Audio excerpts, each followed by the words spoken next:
ये ज़िंदगी है जनाब, खुल कर जियो। क्योंकि यहाँ पे लोग आपको ना गिराने की कोशिश ज़्यादा करते हैं और बढ़ाने की कोशिश ना के बराबर करते हैं। तो आप जिस भी चीज़ में हो, चाहे वो काम छोटा हो या बड़ा हो, उस काम में आप बेटर बनने की कोशिश कीजिए। मैं आपको सलाह दे रहा हूँ, लेकिन मैं उस चीज़ को अपने ऊपर भी अप्लाई कर रहा हूँ। मैं छोटे काम सही, लेकिन इस काम में हम बेटर होने की कोशिश कर रहे हैं। अपने बोलने का स्टाइल, आपसे बात करने का स्टाइल, कुछ ना कुछ मेरे अंदर वो चीज़ें पनप रही है। शुरुआत में हम ऐसे चीज़ें नहीं बता पा रहे थे, कैमरा के सामने आते ना मेरी हालत ख़राब हो जाती थी, लेकिन अभी मुझे कोई दिक्कत नहीं होता है, कोई दिक्कत नहीं। अगर कोई कहीं पे हमें बोलने के लिए बोल दे कि भाई आप बोलो, तो डेफिनेटली मैं उस चीज़ को बोल लूँगा, क्योंकि हमें अब डर नहीं है। तो हम छोटे काम ही सही, लेकिन छोटे काम में हम परफेक्ट बनने की कोशिश कर रहे हैं, और जब तक नहीं हो जाएगा तब तक हम कोशिश करते रहेंगे। तो आप भी अगर किसी चीज़ में, किसी कार्य को कर रहे हैं, छोटा हो बड़ा हो, उस कार्य में बेटर होइए, उसके बाद बेटर से आप बेस्ट होइए।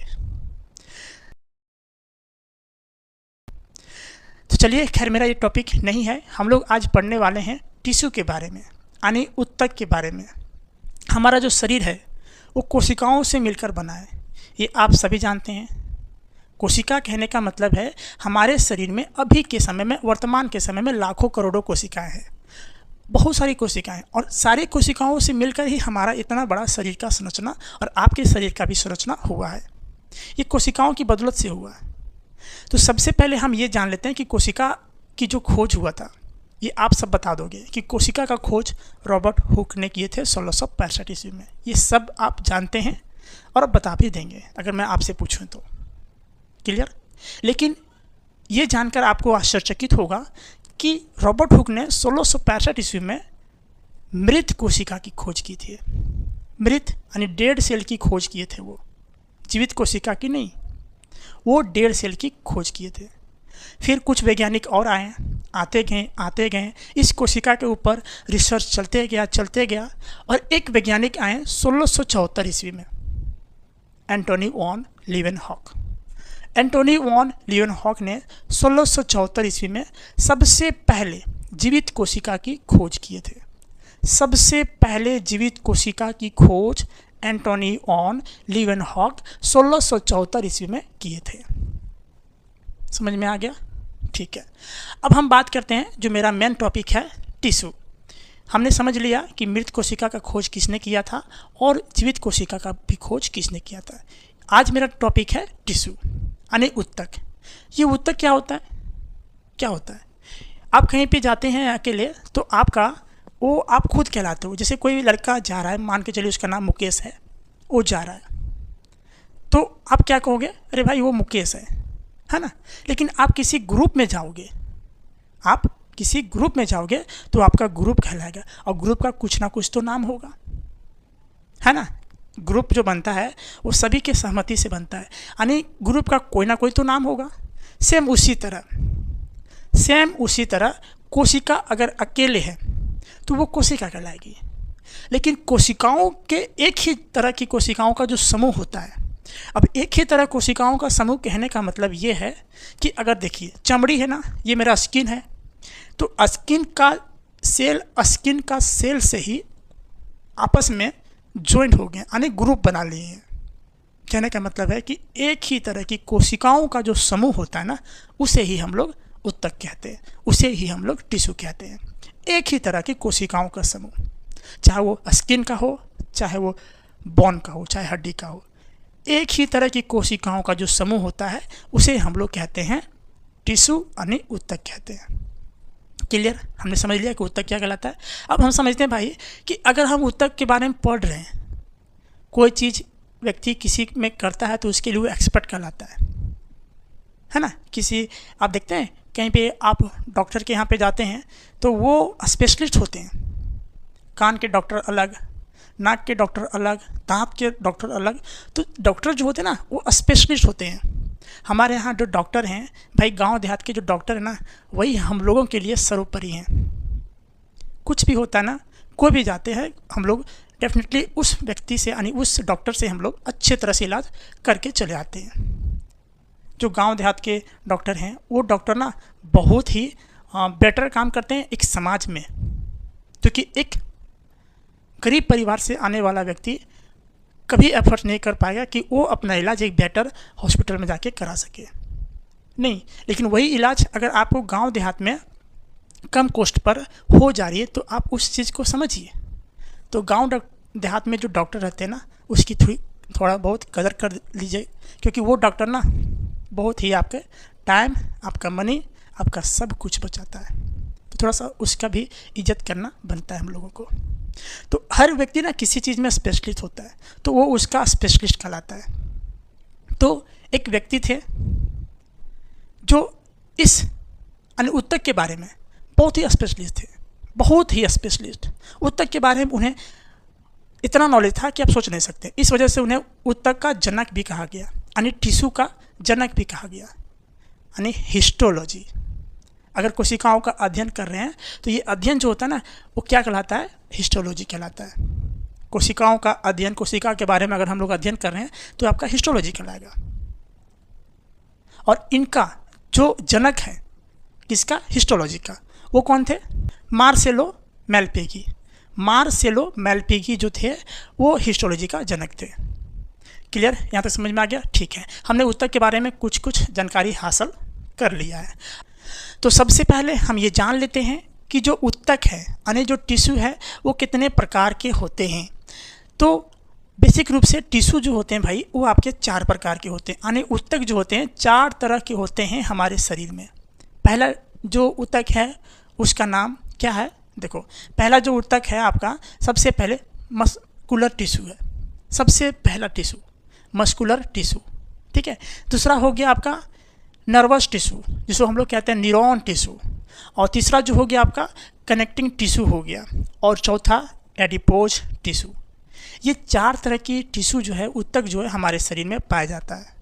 अब हम चलिए बारी बारी से सभी के बारे में डिटेल से समझते हैं कि मस्कुलर टिश्यू क्या होता है, न्यूरॉन टिश्यू क्या होता है, यानी नर्वस टिश्यू क्या होता है, कनेक्टिंग टिश्यू क्या होता है और एडिपोज टिश्यू क्या होता है। तो सबसे पहले हम बात करते हैं मस्कुलर टिश्यू के बारे में।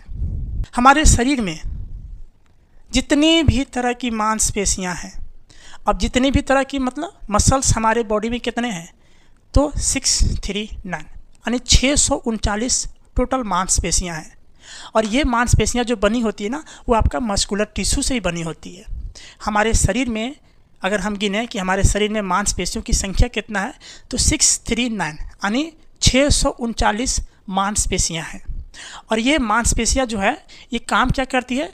तो हमारे शरीर को रक्षा प्रदान करने में मदद करती है, हमारे शरीर में रक्षा प्रदान करने का काम करती है। अगर आप बॉडी बिल्डर कर रहे हैं ना तो उन लोग में जाके गिनिएगा कि टोटल कितना मसल्स होता है तो आप गिन पाओगे ना 639। जो देखते हैं पूरा बॉडी बनाता है, ऐसे करता है पूरा, है ना, ऐसे करता है, क्या क्या करता है उन लोग। तो ये बॉडी दिखाने के लिए देखिएगा उन लोगों के बॉडी में आप ना मसल्स को देख पाइएगा।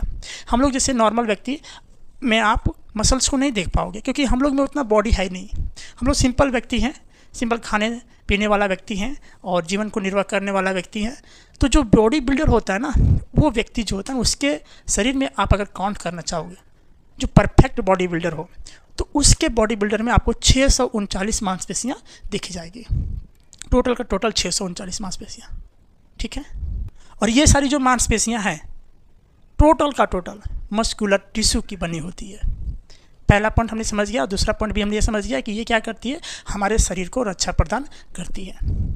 तीसरा पॉइंट इसके बारे में समझेंगे कि मस्कुलर टिश्यू और क्या काम कर सकती है। इस ऊतक की कोशिकाएं जो है यानी मस्कुलर टिश्यू की जो कोशिकाएं हैं वो बहुत ही लंबी होती है, बहुत ही लंबी होती है। मस्कुलर टिश्यू जो है इसकी कोशिकाएं जो है ना वो बहुत ही लंबी होती है। मस्कुलर टिश्यू की जो कोशिकाएं हैं बहुत ही लंबी होती है। इन कोशिकाओं में एक तरल पदार्थ भरे रहते हैं। इन जो कोशिकाएं हैं उनमें एक तरल पदार्थ भरे रहते हैं जिसका नाम सार्कोप्लाज्म है। सार्कोप्लाज्म है, ठीक है। और हमारे टोटल शरीर में अगर मांसपेशियों की बात करें तो आपको हमने बता दिया 639 यानी 639 मांसपेशियाँ होती है। तो हमने समझ लिया कि मस्कुलर टिश्यू क्या होते हैं, अब हम समझते हैं नर्वस टिश्यू के बारे में।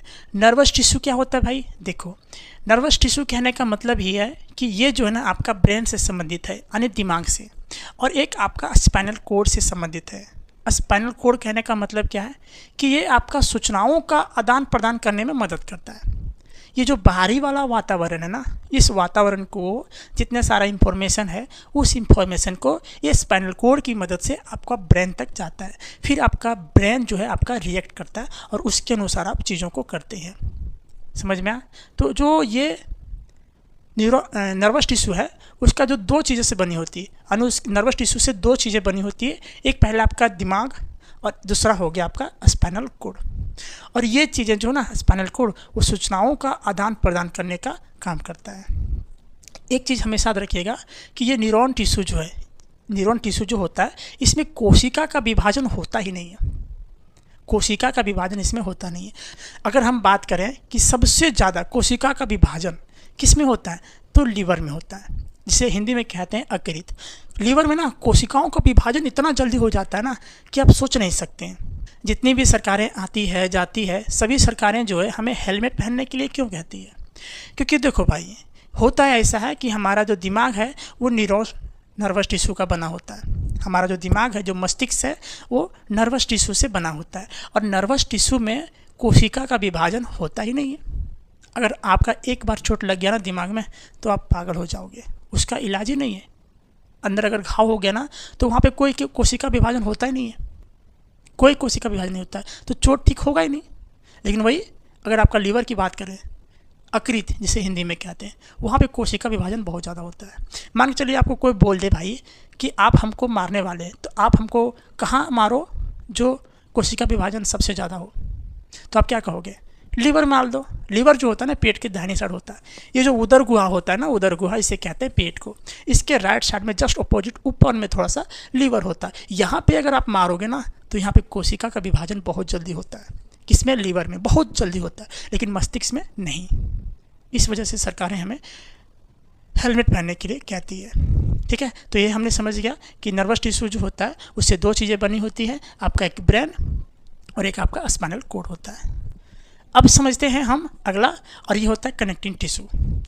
कनेक्टिंग टिश्यू क्या भाई? तक शरीर के विभिन्न अंगों को आपस में जोड़ने का काम करती है। कनेक्टिंग कहने का मतलब ये है कि कनेक्ट करना, एक दूसरे को कनेक्ट करना। तो कनेक्टिंग का मतलब है कि यह जो होता है ना विभिन्न अंग कहने का मतलब है कि हमारे शरीर में जितने सारे अंग हैं उसको आपस में जोड़ने का काम करते हैं। कौन? Connecting tissue. अब एग्जाम्पल में बात करें तो आपका ब्लड हो गया। ब्लड क्या होता है? पूरे शरीर में कनेक्ट है। पूरे शरीर की बात करें तो ब्लड एक दूसरे से क्या है? कनेक्ट है। तो ये ब्लड क्या कहलाएगा? आपका कनेक्टिंग टिश्यू कहलाएगा। हड्डी जिसे कहते हैं बोन, हड्डी है तो एक दूसरे से पूरे जॉइंट है, पूरे शरीर में एक दूसरे से जॉइंट है हड्डी। अगर जॉइंट नहीं है तो ना तो हम चल पाएंगे, ना तो बैठ पाएंगे, ना तो भूल पाएंगे हम लोग। तो हड्डी भी क्या एक तरह का क्या है? ये भी कनेक्टिंग टिश्यू है। एक लिम्फ होता है, लिम्फ जो बीमारियों से लड़ने के लिए काम करती है।